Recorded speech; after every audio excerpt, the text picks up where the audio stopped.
let's close out this eagle symbolism here. Chapter 9, book of Hosea, starting at verse 11. And as for Ephraim, their glory shall fly away like a bird, from their birth, and from the womb, and from the conception.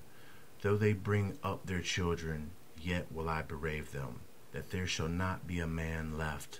Yea, woe also to them when I depart from them.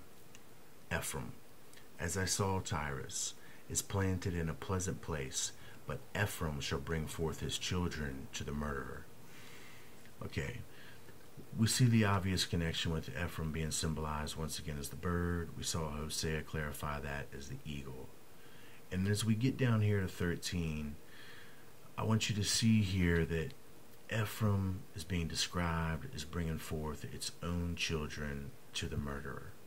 And at the very same time that it's doing this, we see that Ephraim is planted in a pleasant place, meaning a secure place, a safe place, while it brings about this chaos, this slaughter, and this destruction to its own children.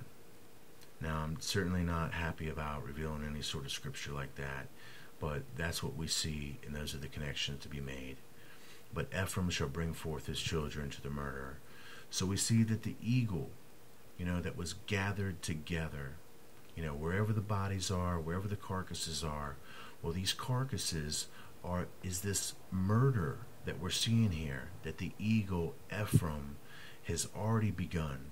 We've already seen it begun with the gathering of the carcasses from 9/11. Now that's just symbolically. That's what we know about symbolically that we can relate to this, but that doesn't consider all of the other deaths that our country has caused that are probably innumerable. But nonetheless, symbolically, ritualistically, we see this beginning at the 9/11 events, that Ephraim has began to start this ritual murder of its children, of which they believe, it's for the right cause. This population reduction, this green, friendly, environmentally safe planet, but just for the few. For this few that consider themselves to be chosen and better than all of us. Anyway, it's more deep than any of us could ever imagine. This is just a topical way to look at it and to literally begin to just start fathoming the implications here, because they run much, much deeper than these little videos I have will allow me to do or show. So Ephraim is being shown here as the bird, and we find out that Ephraim is bringing its own children to the slaughter. Well, that is that sacrifice, that's that supper of the great God. That's what's going to be known as the second cup event.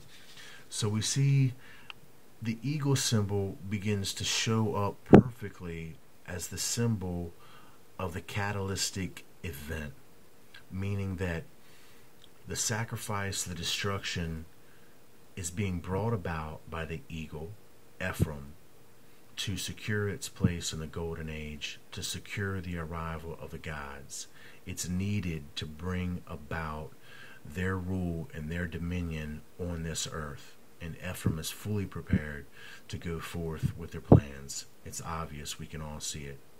So I want to return here and show you the other side of the coin of the symbol. That I said it's a catalyst, that we know that the symbol of the eagle associated with Ephraim is symbolizing this great sacrifice, this great murder of its children that it's about to bring about. And then what is that to bring? Why is it doing it? Why is it bringing this about? Well, Deuteronomy chapter 28 verse 49 will say, "The Lord shall bring a nation against thee from far, from the end of the earth, as swift as the eagle flieth, a nation whose tongue thou shalt not understand." So we see by the catalyst and the trigger of this eagle, Ephraim, that plans to sacrifice and murder its children to the great God of this world.